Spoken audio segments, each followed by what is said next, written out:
राम राम जी, जय श्री राम। भाइयों, मैं आपका भाई कपिल गुर्जर, राष्ट्रीय अध्यक्ष युग निर्माण पार्टी। भाइयों, मैं आप सभी को एक बहुत ही बड़ी घटना से अवगत कराना चाहता हूं।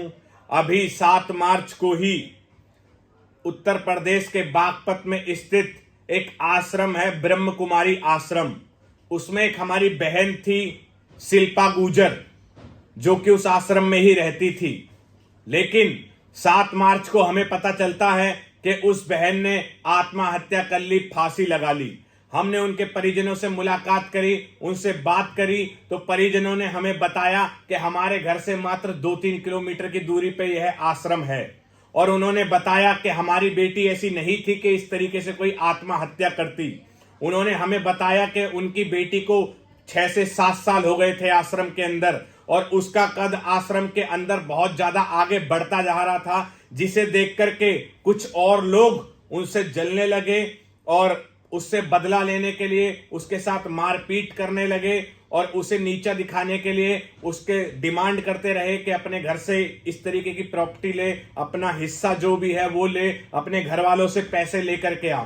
इस तरीके की मांग उस बहन से होती थी, लेकिन उसने बिल्कुल मना कर दिया कि मैं अब आश्रम में रह रही हूं तो मैं अपने घर वालों से कुछ नहीं मंगाऊंगी और ना कुछ लूंगी। लेकिन इसी बात से कुछ लोग उससे इतना चिढ़ने लगे कि आज उस बहन को मार दिया गया। हमने उनके परिजनों से बात की तो उनके परिजनों ने बताया कि हमने एफआईआर की है और एफआईआर के अंदर जो भी दोषी हैं, 3 या 4 या 5 लोग जितने भी हैं, उनके नाम लिखवाए हैं, उन लेडीजों के, उन औरतों के नाम लिखवाए हैं जो जो उन्हें दोषी थे, जिनके बारे में उस बहन ने उन्हें बताया था कि ये लोग मुझे परेशान करते हैं। लेकिन अभी तक कोई भी कार्रवाई नहीं की गई है, पुलिस की तरफ से कोई भी संतुष्टि नहीं मिली है परिवार को।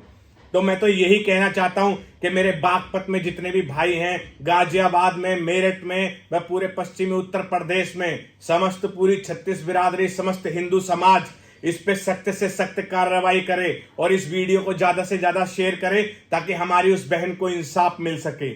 अगर आज हमारी उस बहन को इंसाफ नहीं मिलेगा तो ये घटना कल किसी और बहन के साथ होगी। हमारी बहन तो अब चली गई, हम तो भगवान से यही कहेंगे कि भगवान उसकी आत्मा को शांति दे, लेकिन आगे से इस तरीके की घटना हमारी किसी और बहन के साथ ना हो, इसके लिए हम सबको एक होना पड़ेगा और एकजुट होकर के उस बहन को इंसाफ दिलाना पड़ेगा। और जो दोषी हैं, जो उनके ऊपर कार्रवाई की जाए, उचित कार्रवाई की जाए और उन्हें सख्त से सख्त सजा दिलाई जाए। अगर हमने ये भी सुना है कि जो आश्रम है, आश्रम एक बहुत बड़ी संस्था है वो, और वो उनके ऊपर कार्रवाई नहीं करने देने चाह रहे हैं, पैसे के दम पे, पावर के दम पे, किसी भी दम पे। तो हम उन्हें कान खोल करके वो लोग सुन ले कि हम उन्हें भी ये बताना चाहते हैं कि इस तरीके की तानाशाही नहीं चलेगी। अगर आश्रम का भी उसके अंदर हाथ होता है तो ऐसे आश्रम को भी सील किया जाएगा, बंद किया जाएगा, ताकि हमारी बहनों की हत्याएं इस प्रकार से ना हो। तो मैं आप सभी से, समस्त हिंदुस्तान के लोगों से और खास करके मेरे उत्तर प्रदेश के भाइयों से कहना चाहता हूं कि भाइयों, इस बात पे एक्शन लो और ज्यादा से ज्यादा संख्या में इकट्ठा होकर के इनके खिलाफ लड़ो। और मैं उत्तर प्रदेश के मुख्यमंत्री श्री योगी आदित्यनाथ जी से भी यही कहना चाहता हूं कि उचित से उचित कार्रवाई हो और हमारी उस बहन को इंसाफ मिले, उसे न्याय मिले, और मेरा पूरा गुर्जर समाज इस दुख की घड़ी में उस परिवार का साथ दे और उस बहन को इंसाफ दिलाने के लिए आगे आए। राम राम, जय श्री राम।